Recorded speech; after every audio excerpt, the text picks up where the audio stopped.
Vamos pedir que o Senhor possa estar dando-lhe graça nessa tarde. Senhor, eu te louvo pela minha irmã, pela sua família, por aquilo que o Senhor tem feito através, ó Deus, da família da Cibele aqui em Braga, e também, ó Deus, por toda a experiência, toda a vivência que a Cibele já passou, ó Deus, na disciplina dos seus filhos, e que agora, pela graça do Senhor, ela pode partilhar isso, não mediante aquilo que simplesmente vivenciou, mas sobretudo aquilo que ela tem aprendido da tua palavra. Concede-lhe graça, sabedoria para esse tema tão necessário, tão importante, tão relevante, que faz toda a diferença nas nossas vidas como pais. E pedimos assim, ó Deus, a tua bênção em nome de Jesus. Amém. Esse assunto é oportuno não só para as mães que têm filhos pequenos, mas também para aqueles que já têm filhos maiores, para avós, não é? Agora eu também vou ter o meu papel de avó, em breve, espero eu. E especialmente para quem tem filhos que ainda não despertaram para esse assunto, a questão da disciplina. Porque eu conheço muitas histórias, uma, por exemplo, de um adolescente que nunca levou uma... Como é que chama aqui? Pisa? Tareia, pronto. Nunca levou uma tareia dos seus pais. E quando descobriu sobre esse assunto, né, na Bíblia, os pais, com 14 anos de idade mais ou menos, ele ainda era adolescente, começou a bater nos seus filhos e o filho agradeceu.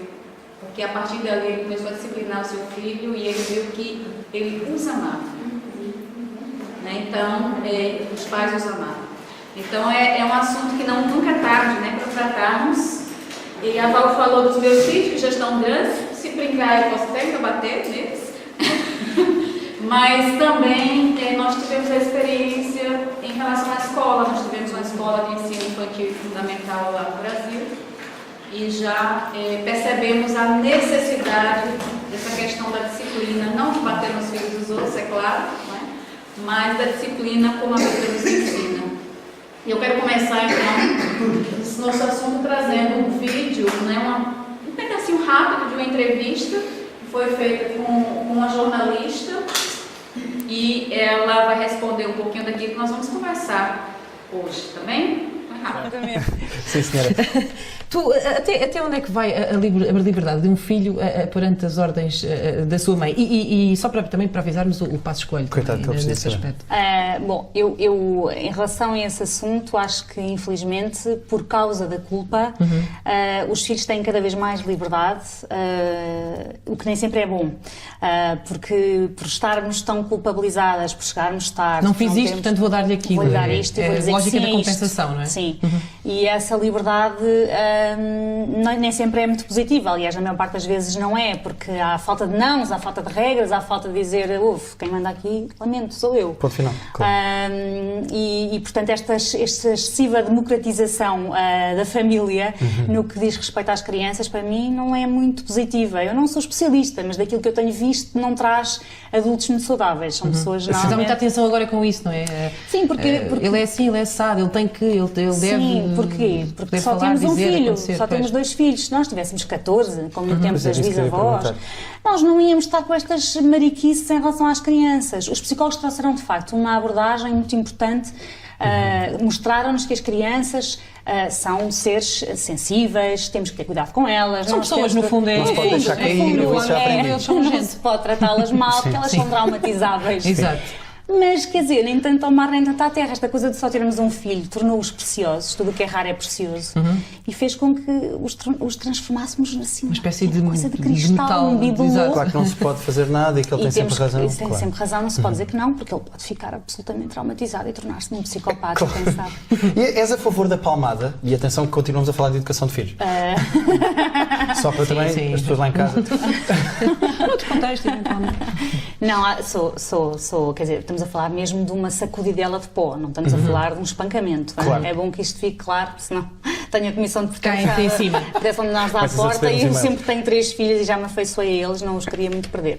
Mas uma sacudidela de pó acho importante esporadicamente. Se uma criança entra numa espiral de birra frenética e imparável, com nem o diálogo, nem o ignorar, nada todas resulta, as técnicas, né? Se calhar às tantas é preciso fazer um som, às vezes é mais um som do que propriamente uma dor, um som que choque e que espante para acabar com aquilo. Portanto, acho que sim, quer dizer, eu levei bastante e não penso que esteja em risco de sair para a rua matar pessoas. Falar um pouco disso, a questão do não, né, a questão da violência, que muitas vezes é dito, né, quando se proíbe a questão da disciplina física, mas aí nós vamos trabalhar nesse tempo que nós temos juntos, nesses 4 pontos aí. Nós vamos primeiro justificar a importância desse tema. Por que nós estamos falando sobre isso nas igrejas, né, ou em qualquer outro local? Então vamos dar 2 razões do porquê que nós vamos falar sobre isso, né, e porque devemos falar sobre isso. Vamos falar sobre o significado da disciplina, dar 2 bases, né, o conceito, o significado, por que a disciplina é importante. Depois falar das consequências da não disciplina, de quem não disciplina, e depois, por fim, falar dos benefícios, rapidamente, da disciplina. Então nós vamos tentar trabalhar aí nesses 4 pontos nos nossos próximos 40 minutos. Eu espero concluir nesse tempo.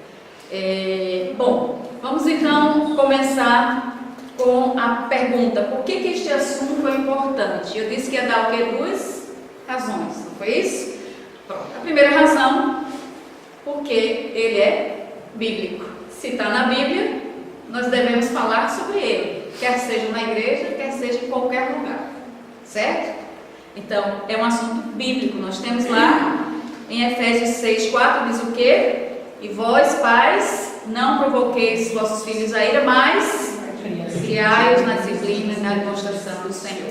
Nós não vamos enfatizar a segunda parte do verso, que fala da demonstração do Senhor. É importante, sim, criar na demonstração do Senhor, mas o nosso enfoque hoje aqui é criar na disciplina do Senhor, que é o que a gente vai trabalhar quando se fala em Efésios. Bom, Paulo aqui nesse texto, vocês vão perceber claramente que ele corrige 2 extremos na criação de filhos, não é? Nós temos uma primeira parte quando diz: vós pais não provoquei vossos filhos a ira, e aí é o excesso da disciplina, né? Quando você usa a autoridade para ser autoritário em relação ao seu filho e também agir com violência. E o outro lado, quando diz: mas, porém, contudo, todavia, criai-os na disciplina, que é uma ordem, e aí sim você vai ver a falta de disciplina. É por isso que ele quer corrigir esse extremo também em relação aos pais que não disciplinam. É exatamente isso. O primeiro, abuso na disciplina, pais que provocam a ira de seus filhos exagerando na disciplina física ou exercendo erroneamente a sua autoridade. E o segundo aspecto, né, então, sem abusos. E o segundo aspecto que Paulo corrige nesse verso é pais que deixam os filhos entregues a si mesmos, realizam seus desejos e jamais os contrariam. Portanto, quando leem esse verso, pense nesses 2 aspectos, né? O abuso e o excesso. Né? O abuso e o excesso e a falta, na verdade. Né? A falta de disciplina. Bom, sem omissões, não é? Por quê? Nós vimos que muitas vezes, como o vídeo que nós assistimos ainda há pouco, não se diz mais não para a criança, né? Não pode dizer não. É isso que nos é ensinado. Que os filhos hoje não podem ouvir a palavra não. Você tem que dar um abracinho, um beijinho, que aí ele vai entender. Mas na verdade a palavra não está descrita na Bíblia. E eu achei interessante isso, e eu vou ler o que está escrito neste livro, que é de um presbítero da Igreja Presbiteriana, Solano Portela, que escreveu, para quem tem acesso à literatura no Brasil, é um livro interessante para quem trabalha com a área de educação. A Fiel vai ter agora. Vai ter? Ótimo. O que estão ensinando aos nossos filhos, uma avaliação crítica da pedagogia contemporânea, apresentando a resposta da educação escolar cristã, que é o que eles defendem lá, trabalhar a educação escolar cristã. E também o Solano, se vocês forem procurar na internet, eu acho que é muito interessante vocês procurarem artigo dele também sobre o construtivismo, né? Que não é um método de ensino, é uma ideologia também que é ensinado às nossas crianças. Bom, praticada com ela, né? Então, nesse livro ele vai dizer exatamente essa questão da palavra não, e eu queria ler só esse pedacinho. Ele diz assim: não, não e não. Será que já ouvimos isso antes? Há milênios atrás houve um outro pai, o Pai Supremo, que resumiu a sua vontade para o comportamento dos seus filhos com uma imposição de limites bem clara. Não, não e não. Não terás outros deuses diante de mim. Não matarás. Não adulterarás. Não furtarás.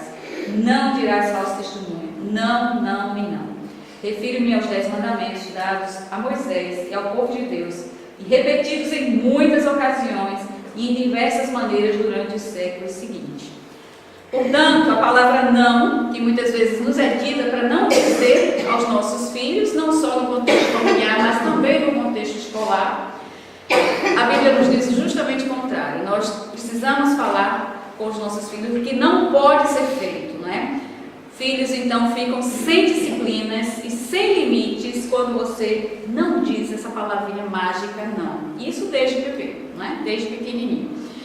Então, essa é a realidade dos nossos dias, né? O conceito de autoridade, né? Já que eu não posso dizer não, então ela fica entregue a si mesma, ela faz o que ela quer. Então, o conceito de autoridade tem sido derrubado em nome de uma pretensa liberdade, né? E aí vocês vão ver como consequência a desobediência civil, o desacato, desrespeito e desprezo pelas autoridades. As crianças não respeitam mais os professores, não respeitam mais, né, a polícia, não respeitam mais ninguém, nenhuma autoridade, muito menos o seu papai e sua mamãe. E vocês provavelmente já testemunharam isso nos lugares públicos onde crianças batem no rosto da sua mãe ou fazem cospe, sei lá, fazem coisas assim absurdas, né? Porque já não existe mais a autoridade, né, dessas pessoas sobre os seus filhos, né? E aí vão lá crescendo, né, jovens, né, que também são ensinados pelos meios de comunicação de massa e também pela literatura a não obedecer seus pais, a não obedecer professores, a não obedecer autoridades civis e religiosas e a viver segundo a sua própria vontade, né? Eu vivo a minha vida do jeito que eu quero. Parece que é algo novo, não é? Mas na verdade não é, né? Se nós lermos lá esse texto do Sócrates, parece descrever a realidade de hoje. Nossos adolescentes atuais parecem amar o luxo, têm maus modos e desprezam a autoridade. São desrespeitosos com os adultos e passam tempo vagando nas praças.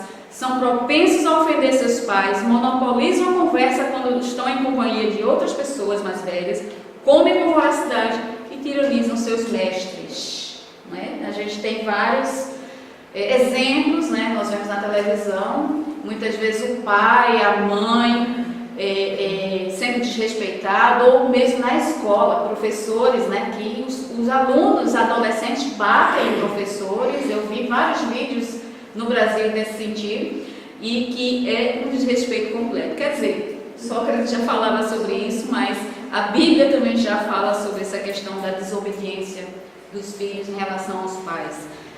E é isso que nós percebemos, né, na realidade cristã. Qual é a realidade cristã também? Será que isso é só fora da igreja ou também está dentro da igreja? Essa questão da falta de disciplina. Nós temos percebido que surge uma geração de filhos que são rebeldes dentro da própria igreja, que não obedecem aos seus pais, não é? Que não têm reverência nem temor pelos pais. Como que eles vão ter temor a Deus, que é a autoridade maior que nós temos sobre a nossa vida, se eles não conseguem nem temer ao seu próprio pai, não é? Eles não obedecem nem ao seu próprio pai. Como que eles vão obedecer ao Deus que colocou o seu pai como autoridade sobre ele? Então vai ser muito difícil. E aí vocês vão ver que esses tipos de filhos, né, desobedientes, eles caracterizaram exatamente as sociedades que estavam em decadência moral e espiritual já em meados do século I da era cristã.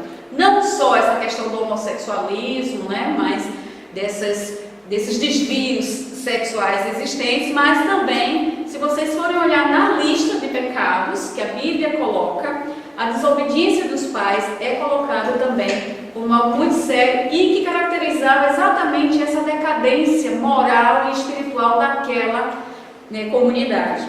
E é exatamente isso que a gente vai perceber em Romanos, e aí eu vou abrir Romanos 1, 28 a 32, onde fala lá em vários pecados, né? Paulo menciona filhos desobedientes como um dos sintomas de decomposição e declínio. Vamos ver lá Romanos 1, 28 a 32. Diz assim: E por haverem desprezado o conhecimento de Deus, o próprio Deus os entregou uma disposição mental reprovável para praticarem coisas inconvenientes, cheios de toda injustiça, malícia, avareza e maldade, possuídos de inveja, homicídio, contenda, dor e malignidade, sendo difamadores, caluniadores, aborrecidos de Deus, insolentes, soberbos, presunçosos, inventores de males, desobedientes aos pais, insensatos, perdidos, sem afeição natural e sem misericórdia. Ora, conhecendo ele a sentença de Deus, de que são passíveis de morte, tais coisas praticam, não somente os fazem, mas também aprovam os que assim procedem. Portanto, a desobediência aos pais está nessa listinha também daqueles pecados e mostrava como a sociedade estava naquela ocasião. E Paulo reafirma isso também em 2 Timóteo 3:2, não é? Que uma das marcas da humanidade em franca rebelião contra Deus é exatamente essa geração de filhos que desacatam seus pais. 2 Timóteo 3:2 diz o seguinte: pois os homens serão egoístas, avarentos, jactanciosos, arrogantes, blasfemadores, desobedientes aos pais, ingratos, irreverentes, e aí continua a lista: desafetuados, implacáveis, caluniadores, traidores, e aí vai. Então, vocês vão perceber que caracteriza exatamente uma sociedade em declínio. Portanto, a ideologia de gênero mostra que nós estamos cada vez mais numa sociedade que está longe de Deus, não é? Completamente longe de Deus, mas algo que parece tão inofensivo, tão simples, que é desobedecer aos pais, também caracteriza uma sociedade em declínio moral e espiritual. Percebe? Então vamos ter cuidado com esse assunto, que ele é extremamente importante. Então a minha primeira razão que nós vamos tratar desse assunto aqui é exatamente ele. É um assunto que é bíblico, né? A disciplina aos filhos está na Bíblia. Nós precisamos trabalhar efetivamente, não só na nossa família, mas nas igrejas. Aqui nós temos representantes de outras igrejas e isso precisa ser trabalhado nas igrejas também, porque as famílias estão cada vez mais deixando de ensinar em relação a isso. Bom, segundo argumento que eu quero colocar, qual é a segunda razão por que nós vamos tratar desse assunto aqui, é porque além dele ser bíblico, ele é extremamente necessário, não é? Vocês vão perceber ali de um lado na balança, o lado embaixo só aguentando, né, a família, a igreja, enquanto que a psicologia, a pedagogia, o governo, a sociedade, as ideologias anticristãs estão cada vez mais, né, trazendo as suas ideias, né, as suas leis, tudo isso para que a gente possa não fazer isso que a Bíblia nos manda fazer. Nós vamos perceber a própria influência da psicologia moderna, como eu disse no início, que diz: não bata no seu filho, senão vai traumatizá-lo. Ele vai ficar com o trauma para a vida inteira e vai ser difícil tirar isso. A psicologia nos diz isso, não é? E também muitos métodos pedagógicos. Eu já citei aqui o construtivismo, né, que o Solano Portela fala muito bem sobre isso, né? O montessoriano, com essa criatura chamada Maria Montessori, uma italiana, né, que trouxe esse método também, que faz com que a criança, ela por si só, né, veja o que é certo e o que é errado, né, ela que vai construir, segundo o Piaget diz, aquilo que ela percebe que é certo e que é errado, né? O Piaget, inclusive, ele nem pedagogo ele era biólogo e se meteu nessa história. Bom, então, se vocês quiserem saber mais sobre esse assunto, é interessante, porque este livro vai tratar exatamente sobre isso, né? De teorias pedagógicas modernas que afirmam que não se deve corrigir as crianças, muito menos nem sonham com a falha. Este ensino produz então uma geração de jovens incapazes de assumir responsabilidade, que não resiste ao prazer carnal, que se tornam dependentes de drogas e de álcool desde a adolescência e fazem muito mais. E é verdade. Como eu disse, eu tive uma escola em João Pessoa, no Brasil, de ensino infantil e fundamental. E ao lado da minha escola, minha escola era na esquina, e na outra esquina tinha uma escola dos meninos maiores. E às vezes eu ficava só lá em cima observando os nossos alunos, né, lá de cima, e também observava outra escola. E os pais achavam que os seus filhos estavam lá no ensino secundário, né, estudar, e na verdade não, eles estavam na frente da escola a beber, a fumar, a fazer tudo que você nem imagina. Então, quer dizer, os pais não acompanhavam, não sabiam, né, o que estava acontecendo, Mas esses jovens não estão nem aí para o que a escola manda dizer tem que ficar, ou tem que sair, ou tem que entende, nem para o que os pais dizem também, ou seja, desobedecem completamente. Mas o que eu quero deixar aqui claro é que há uma influência muito grande da sociedade, dessas teorias pedagógicas, da psicologia, e nós não podemos cair nesta armadilha. A Val falou no início que o nosso óculos deve ser a escritura. Eu não vou perguntar à psicóloga se eu devo bater ou não no meu filho. Eu vou olhar pela escritura o que é que ela nos diz que deve fazer, porque a Bíblia, ela fala sobre todas as coisas da vida, não é? Ela não nos deixa à mercê de uma sociedade que não conhece a Deus. Portanto, a gente precisa estar atento a isso. Então, essa influência, ela vem do lado das nossas famílias cristãs, e há também muitas interferências, né? Assim como há interferência em relação à questão da ideologia de gênero, com relação a governos, a leis, há também em relação à questão da disciplina bíblica, física, que a Bíblia nos ensina.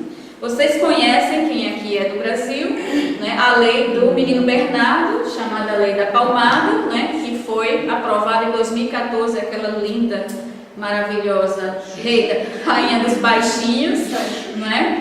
Pois, estava à frente disso, e aí o artigo lá dessa lei vai dizer exatamente que não se pode disciplinar fisicamente a criança. Lógico que ninguém vai bater numa criança para violentá-la, nem para magoá-la, né? Mas para que ela possa aprender que o pecado traz consequências, e o que o pecado dói. Então a gente precisa ter essa lição também. E aqui nós vamos ver que em Portugal bater nas crianças também é legal desde o ano 2007, ano em que a Espanha, a Holanda, Nova Zelândia, Venezuela, Togo e Uruguai também decidiram o mesmo. Por enquanto, esse dado está desatualizado porque 43 consideram ilegal bater nas crianças. Aí, sexta-feira passada, a França agora também aprovou e são 44 agora. Daqui a pouco está nos 196 países, mostrando, né, que é ilegal bater nas crianças.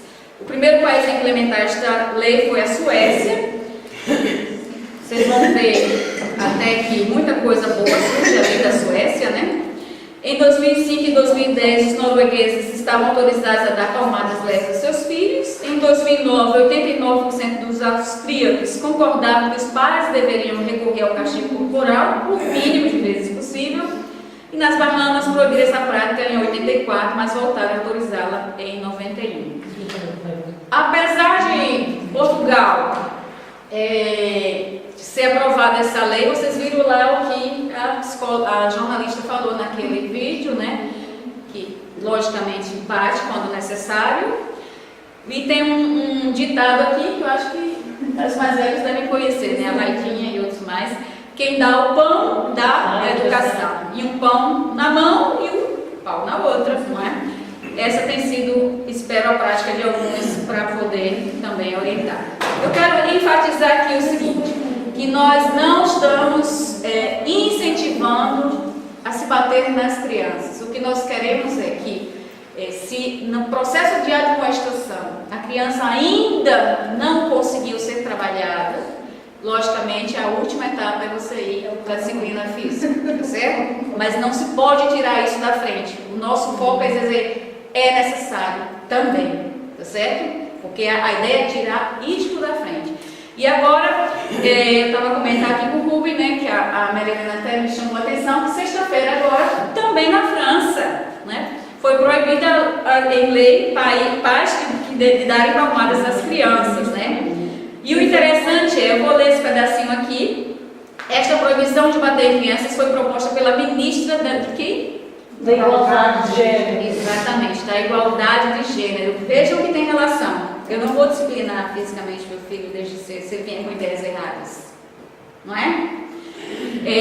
Marlene, essa criatura, disse que os pais estão enganados ao acreditar que gritar, dar palmadas, ou apertar as orelhas, menino, fica quieto, das orelhas, são formas apropriadas de afirmar sua autoridade. Né? Eles querem tirar a autoridade dos pais de todo jeito, né? E deixar que a escola e o governo é que eduquem os seus filhos. E nós não podemos permitir isso. Então a primeira-dama francesa também deu apoio à nova lei, já alguns deputados conservadores e de extrema direita condenaram. Nós somos tratados como extrema direita, né? Então, é dessa forma que a gente tem sido tratado. Pode falar.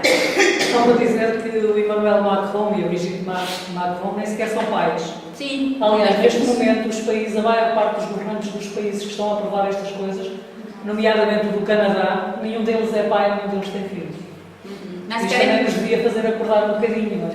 Mas querem cuidar dos filhos dos outros, não é? Pois é. Aí eu coloquei essa charge aqui, interessante, não é? Você está lá com seu filho numa loja, e aí, quero um tablet, aí o vendedor compra logo, né? Ou vão pensar que a senhora bateu nele. E aí pode ser preso, né? Por conta disso. Bom, nós vamos passar esse vídeo. Esse vídeo mostra a atitude de um policial frente a essa questão da palmada. Vamos ver, interessante? Uma excelente atitude.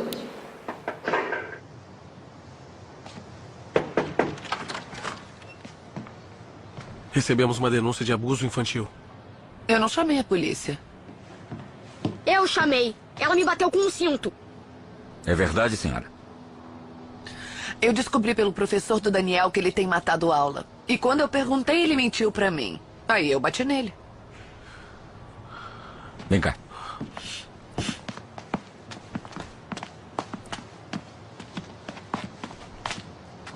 Quando isso aconteceu? Há um tempinho. Quantas vezes te bateu? 3 vezes, bem na minha bunda. Bateu em outro lugar? Não. Ela te bateu com um punho ou outro objeto? Não, só com o cinto. Já aconteceu antes? Não. Tá, me dá o cinto que eu vou levar como prova. Eu senti que precisava. Ele tem se comportado muito mal. Eu vou ser presa? Denunciou sua mãe à polícia porque está te disciplinando por faltar à escola? Isso é abuso infantil, eu tenho direito. Quem te disse isso? Meus amigos. Bate nele de novo. Você recebeu um mau conselho dos seus amigos do parque, garoto. Nunca denuncie sua mãe à polícia. Se fosse a minha mãe, estaria me chamando do chão. Se eu tiver que voltar aqui porque você matou a aula, eu vou pegar esse cinto e bater em você, entendeu? John. Vá pra dentro.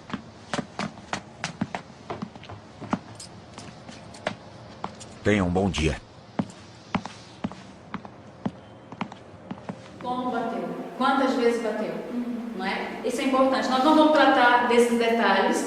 O livro que é interessante vocês lerem sobre isso é o livro Faça Contato, é 3, tem esse, tem a da Simone também, que é Simone Quaresma, que é aquele que eu falei no início. O que toda mãe gostaria de saber, né, sobre disciplina bíblica, também fala desses detalhes. Este livro também, muito bom, do Ted Tripp, o Pastoreando o Coração da Criança, também vai entrar nesses detalhes do quando, do como, que idade. É importante quem vai ter filhos, por exemplo, se preparar em relação a isso, não é? Quem já os tem também. Mas nós não vamos entrar nesses detalhes. Nós queremos simplesmente mostrar a importância de tratarmos esse tema, né, com seriedade. E aí nós temos 2 razões. Quais foram elas? Primeiro, porque ele é bíblico. Segunda razão, porque ele é extremamente necessário. Porque nós recebemos influência e interferência do mundo, do governo, da sociedade, da psicologia, da pedagogia. Nós não podemos, como cristãos, nos deixar à mercê dessas influências e interferências, certo? Nós temos o dever e o direito de educar os nossos filhos, sem essas interferências. Bom, então nós vamos agora passar para um segundo ponto, que é a questão do que significa disciplina. Eu disse que ia dar 2 bases, né? 2 conceitos, digamos assim, 2 significados. O primeiro é, muita gente, quando a gente fala de disciplina, logo dá a ideia de que nós odiamos os nossos filhos quando batemos o nosso filho, né? Parece sinal de ódio e não de amor. Não é isso que acontece? Porque eu estou a bater, logicamente tem aqueles pais que batem com violência para extravasar a sua raiva. Não é essa disciplina que a Bíblia ensina? Não é. Mas nós percebemos pela Bíblia que a disciplina que Deus requer de nós, não é? Está lá e mostra que é um sinal de amor, né? Vamos ver lá em Provérbios o que é que diz. Provérbios 13. está ali, né? 13:24, que diz o seguinte: o que retém a vara aborrece a seu filho, mas o que o ama cedo o disciplina. E é importante vocês lembrarem que essa palavra aborrece aqui significa o quê? Ódio, não é? A palavra, a sua origem é essa. Quando diz lá que Deus aborrece o divórcio, Deus odeia o divórcio. E Deus odeia, né? Você odeia o seu filho, na verdade, se você não o disciplina. E você o ama se você o disciplina. E aí a gente vai perceber que tem vários outros textos na Bíblia também colaborando com este, que diz o seguinte: filho meu, não rejeites a correção do Senhor, nem te enfades da sua repreensão, porque o Senhor repreende aquele a quem ama, assim como o pai ao filho a quem quer bem. Provérbios 3, 11 e 12. E também Hebreus, um texto muito conhecido, 12, de 6 a 8, que diz: porque o Senhor corrige a quem ama, e açoita qualquer que recebe por filho. Se suportais a correção, Deus os trata como filhos. Porque que filho há a quem o pai não corrija? Há sim filhos que o pai não corrige. Mas se estáis sem disciplina, da qual todos são feitos participantes, sois então bastardos e não filhos. Portanto, muitos filhos querem ser filhos. Por isso que é importante corrigi-los, mesmo que ainda estejam numa idade mais avançada, como eu disse no início. Provérbios então mostra exatamente essa diferenciação, né? Disciplina é igual a amor. E a falta de disciplina, não disciplina, segundo o que a Escritura diz, é igual ao ódio, né? Instruir e corrigir a criança desde cedo, para que aprenda o caminho da vida, é uma demonstração de amor. E reter a vara, ou seja, não bater com a vara, ou seja, deixar de corrigir a criança, é uma prova de ódio. E o ódio, como diz lá o pai, né, me impede de bater em meu filho, e o amor me força a bater nele. Bom, esse é o primeiro aspecto do significado da disciplina que eu queria deixar, né? A primeira questão: você disciplinar seu filho, você está demonstrando que o ama. Este é o significado. Disciplina é igual a amor. Outro aspecto, né, em relação ao significado da disciplina, e aí a gente vai na questão conceitual. A palavra disciplinar, a ideia é usada no Novo Testamento no sentido de treinar, né? No grego antigo significa treinar um rapaz, uma criança, né? Agora, é importante dizer que o que não é disciplina, né? Antes de dizer o que é, não é? Eu já comentei isso aqui, mas disciplina não é descarregar sobre os filhos a nossa ira e frustração sobre o que fizeram, mas corrigi-los com fins de treiná-los, não é? Quantas vezes nós já fizemos isso? De corrigi-los, descarregando a nossa raiva porque fez algo que não nos agradou, não é? Ou quebrou algo precioso nosso, ou fez do tipo, né? Você acabou de ganhar um presente maravilhoso, caríssimo, e a criança pequena, você disse, não faça isso, ele foi lá, fez e quebrou. E aí você o corrige com raiva, porque quebrou o seu jarro precioso. E na verdade a sua correção não deveria ter esse propósito. O propósito é, ele me desobedeceu a papai ou a mamãe, consequentemente desobedeceu a Deus. Sempre o propósito é a desobediência ao Senhor, na medida que ele desobedece ao pai ou à mãe. Então a correção ela precisa ser feita com propósito, né? Ao fim de treiná-los e mostrar, não, meu filho, não pegue nessa ficha, não pegue nisso, não pegue naquilo, por isso não é importante sim, né? Treiná-los, aí logicamente quando ele não consegue obedecer aquele não, porque você vai dar as razões do não, o porquê do não, você logicamente vai ter que ir para uma disciplina física, que é o que a Bíblia nos mostra, né? Que o conceito envolve o uso da vara, não é apenas disciplina verbal, não é? Então, amar os filhos e corrigi-los, segundo a gente viu lá em Hebreus, são compatíveis, não é?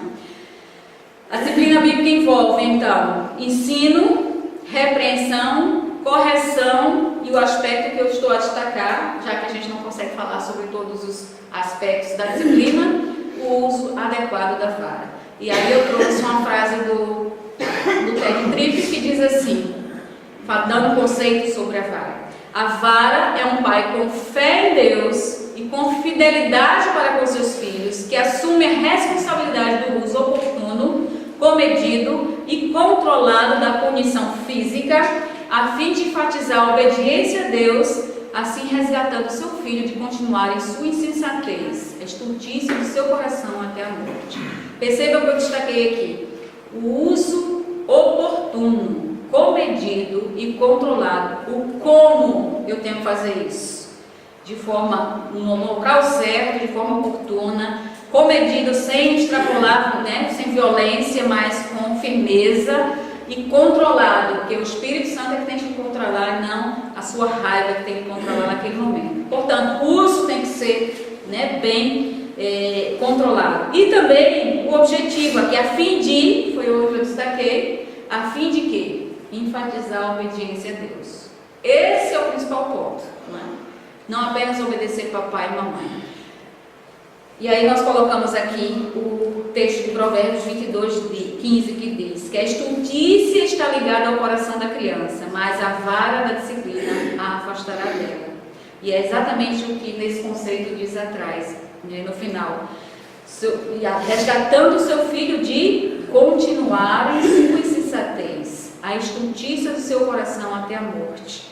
Então a disciplina, a vara da disciplina, não é só a disciplina, a vara da disciplina vai afastar a loucura, a insensatez, a estultícia que a criança tem desde que nasce, não é? Portanto, as consequências da não disciplina. Nós vamos ver uma historinha rápida para mostrar de uma forma geral a principal consequência de não disciplinarmos os nossos filhos. E aí eu vou começar com essa história. Era uma vez um rei que teve muitos filhos. O rei gostava especialmente do segundo filho e nunca o contrariou. Tudo que o menino quis, desde cedo, o rei lhe deu. Isso a gente já percebe em algumas famílias também, não é? Sempre fez os gostos do menino. Quando esse menino cresceu, descobriu que seu irmão mais velho seria o rei no lugar de seu pai. E como nunca foi contrariado e sempre teve os gostos feitos pelo pai, resolveu ele mesmo que seria o rei. Armou uma rebelião e tentou usurpar o trono do pai, a fim de tomar o lugar do irmão mais velho, que tinha direito à coroa. Tudo acabou numa grande tragédia para toda a família, com a morte violenta do rapaz. Quem foi esse rei? Quem foi esse rei? Essa é a história que vocês vão encontrar lá em 1 Reis, depois leiam detalhadamente, né, do capítulo 1, de 1 a 53. Então está lá a história do rei Davi e do seu filho Adonias. E percebam o verso 6, o que diz lá. Davi nunca havia contrariado seu filho Adonias. Nunca. Existem pais assim, que nunca contrariam seus filhos? Sim, claro. E aí vamos ter consequências. A questão aqui é que a consequência foi a morte violenta do rapaz. Mas o grande problema é quando é a morte eterna. Este é o grande problema. E é exatamente isso que a Simone Quaresma, daquele livro que eu indiquei, quem puder assistir esse vídeo também, que ela tem sobre evangelizar os filhos da aliança, com base no livro do Joel Bick, ela diz o seguinte, que os cristãos têm falhado exatamente em produzir novos cristãos. Nós vemos aí os muçulmanos sabem produzir os filhos, né? Doutrinam bom, e nós cristãos temos falhado. E aí ela coloca alguns possíveis motivos. E é exatamente o que está aqui descrito. A falta de conhecimento de uma doutrina chamada depravação total do homem. Aquele bebezinho lindo, aquele anjinho, aquela coisa maravilhosa que parece que não tem pecado, é pecador. Não é? Pecador desde que nasce, como diz lá Davi. Então muitos pais acham que porque o filho nasceu no evangelho, na igreja, é filho de pastor, é isso, aquilo, que o filho não é pecador. Ele precisa ser urgentemente, ele precisa conhecer o evangelho desde cedo, para que ele possa ser salvo, né? O próprio Joel Bick, neste livro, ele diz, olha, eu sei que a salvação não depende de mim, nem da minha esposa, nem de pai algum. Não depende, é obra do Espírito Santo. Mas nós devemos trabalhar como pais, como se dependesse de nós. Nós devemos trabalhar como se dependesse, como se fosse, né, se ele não for salvo hoje, né, nós vamos ter problemas para o amanhã e pode ser a morte eterna do seu filho, né? Então ela diz que o motivo de cristãos não produzir outros cristãos é exatamente essa falta de conhecimento da desgraça em que a alma dos nossos filhos se encontram. É interessante, vocês vão ver aqui nesse vídeo como são astutos os nossos filhos, né?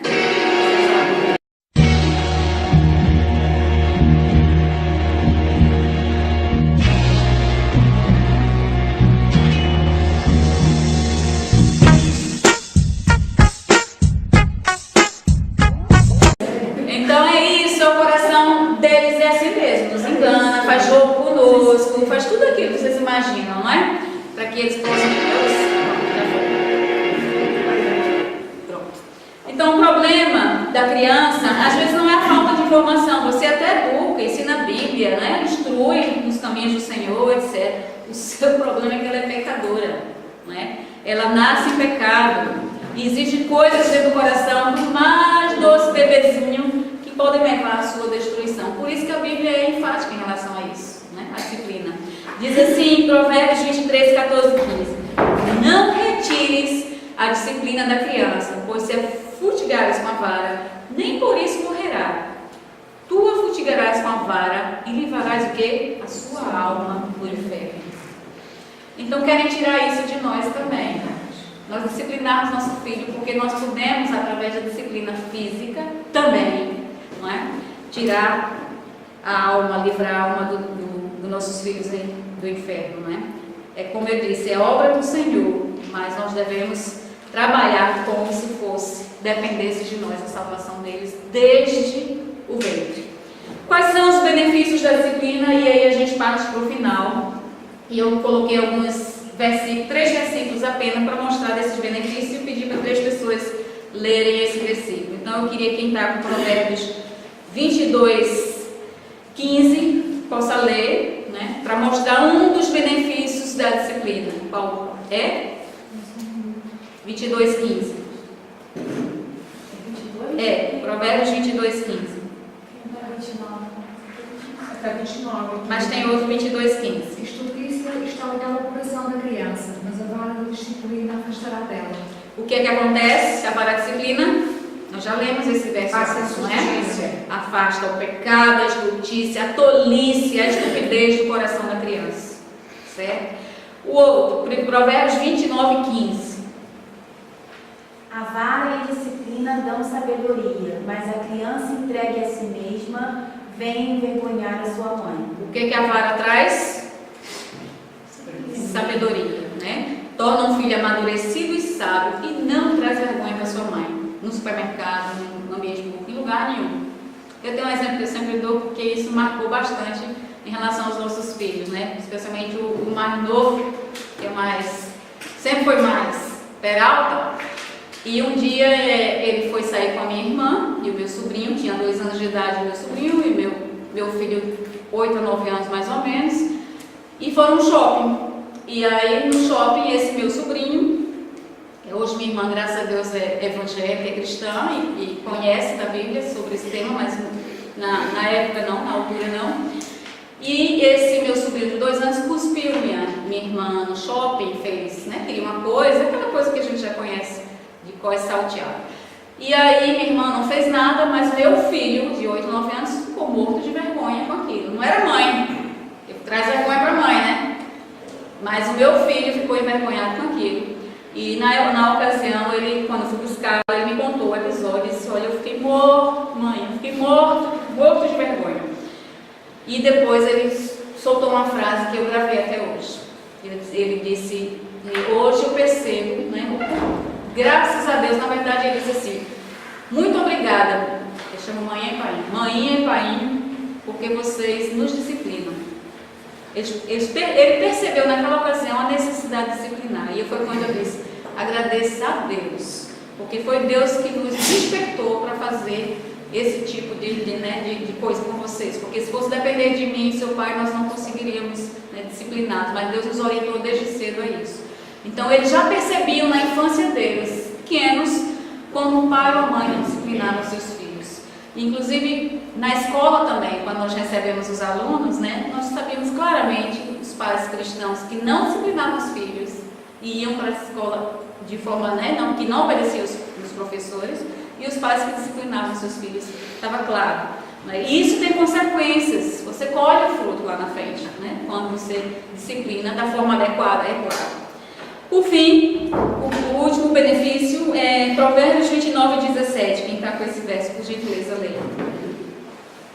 Castiga o teu filho, e te fará descansar, e dará delícias à tua alma. Pois. Filhos disciplinados trazem o quê? Descanso aos pais. Olha eu hoje aqui, tudo descansado. Meus 2 filhos casados, graças a Deus, escolheram suas esposas e tivemos um percurso com erros. Na verdade, não como a Paulo falou no início, não houve ausência de disciplina. O meu fato já foi o oposto. Eu disciplinei até demais, foi o excesso. Então, nem parece essa criatura tão doce, bem mas é verdade.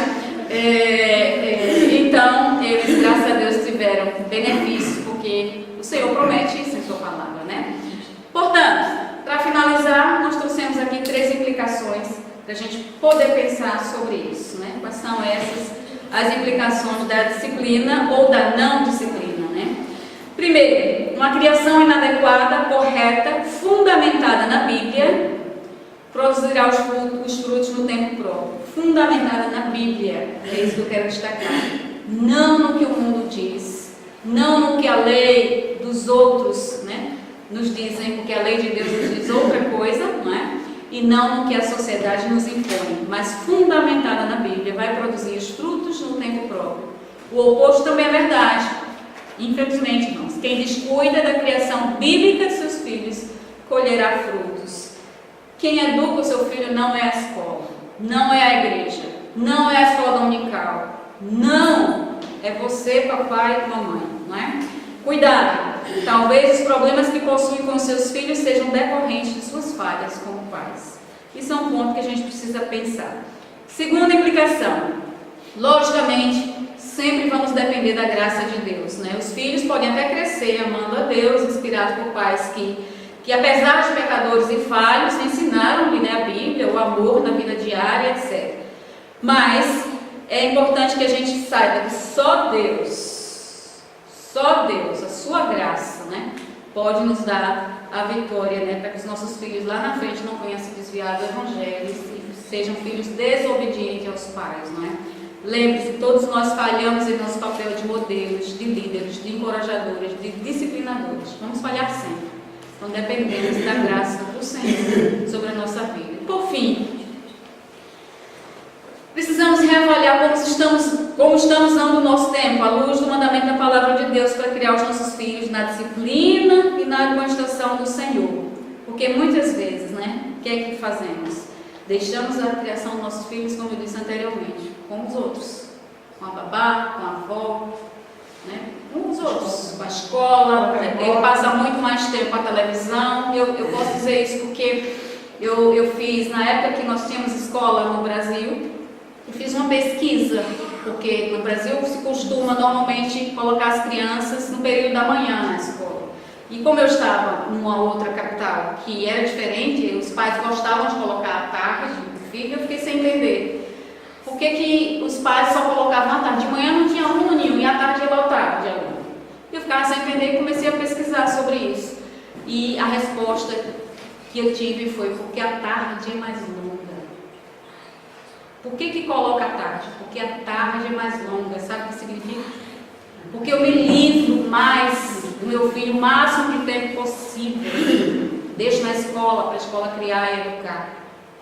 De manhã eu deixo ele acordar tarde, eu boto em cima da televisão, para poder ficar assistindo, depois do almoço, depois jogo para a escola. Me livro o mais rápido possível. Não, nós temos que priorizar o tempo dos nossos filhos, Eu não vou nem começar a falar, porque senão eu vou chorar, porque na minha época eu não tinha esse entendimento. Eu trabalhava fora, eu chegava tarde, em casa, meu marido corria para casa para pegar os meninos acordados, para ensinar a Bíblia, para ler junto, para orar junto, enquanto eu estava a trabalhar fora. Eu me arrependo por isso e muito. Então, por isso que eu posso dizer com autoridade, porque eu falhei também em relação a essas coisas e jamais hoje eu abriria mão desse tempo com os meninos. Jamais, porque se você não estiver, é como nós vimos na palestra anterior, Nós temos que estar o tempo inteiro com os nossos filhos, porque a escola está doutrinando contrariamente à palavra de Deus. E nós precisamos ensiná-los segundo a sua palavra. Não deixar a criação dos nossos filhos com a avó, com o babá, com a escola, com a igreja. Não. Bom, por fim, eu vou deixar um vídeo do John Piper, que ele vai responder uma pergunta, né? Acho que está ali, de uma pessoa que diz, mas Jesus bateria uma criança? Esse vídeo não tinha nas palestras iniciais. Eu pus depois o depoimento de uma jovem mãe com a criança pequena que disse que disciplinava o seu filho com um abracinho e não fisicamente. E aí eu lembrei que, de fato, Jesus, ele foi, assim, não foi disciplinado porque Jesus não tinha pecado, né? Mas ele sofreu fisicamente, né? Uma dor muito grande, não é? E será que Jesus faria isso com a criança? Deixar vir os pequeninos, né, que ele disse? Será que ele bateria uma criança?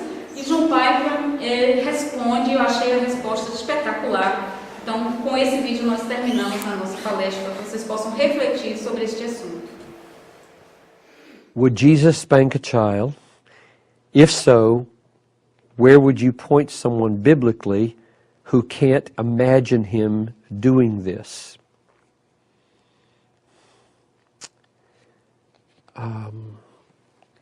If Jesus were married and had children, I think he would have spanked the children. And I think the place that I would go to help a person see that he would, when they can't imagine that he would, is, number one, to Matthew 5, where he said, not a jot nor a tittle will pass away from the law until all is accomplished. In other words, all the law and the prophets stand until they're done, and the law says, spare the rod, spoil the child. That's a paraphrase. The book of Proverbs says, if you withhold the rod, you hate your son. Jesus believed the Bible, and he would have done it. Now, that does not address the heart of the issue. The heart of the issue is, why does this person feel this way? What worldview inclines a person to think that you shouldn't spank a child? Where does that come from? Well, it comes straight out of this culture, I think. It's just, there's a sign that used to be on the side of the 35W bridge on the right as you go north, and the sign simply said this: never, never, never, never, never hurt a child. See that sign? That's all it said. And spanking is equated with hurting children. It's against the law in Sweden to spank a child. It's against the law, I think, in some states in America, I'm not sure, that to spank a child. Well, I will go to jail over that issue. I mean, Talitha's almost to the point, I mean, she is to the point where I don't think in terms of spanking my 13-year-old daughter anymore. But I did when she was little. And I mean, I could give a whole theology of spanking here, but maybe boil it down to why does this person feel squeamish? And my guess is it's a wrong view of God. I mean, deep down, does this person believe that God brings pain into our lives? Because Hebrews 12 makes the direct connection between God disciplines every son whom he loves and spanks everyone that he delights in. My paraphrase. And the point there is suffering. God brings sufferings into our life, and the writer of the Hebrews makes the connection between the parenting of God of his children through suffering. Well, this is a wrong view of God. God uses suffering to discipline his children. So do we. Now, you don't damage a child. You don't like that and make a big black eye or break his arm. Children have little fat bottoms so that they can be whopped. When my sons were 3 and 4 years old, at their worst stages, drawing with orange crayons on the wall. They knew what was going to happen. So one day, just give you an illustration of how this works emotionally, I found an orange mark on the wall in the hall upstairs from a crayon, just about Barnabas's height. And he's 3 or 4. And so I get Barnabas, I said, come here, Barnabas. Did you make that mark on the wall? Yes. At least he's honest. I said, we have a rule against that. You know you cannot draw on the wall with your crayons. You're old enough to know that. Yes. So what should happen? Spanking. I said, that's right. So I take him in the room. What? You know, I'm loving this kid to death. Swap. And he cries easy, so he cries. And when he's done crying, big hug, and I say, don't do that again, okay? Daddy loves you. We don't mark on the wall, okay? 3 minutes later, bouncing off the walls with happy, happy, happy. Now, if I had said to him, you go into your room and you sit there and you stay there until you feel appropriately guilty, and then we'll see if you come out and do the right thing.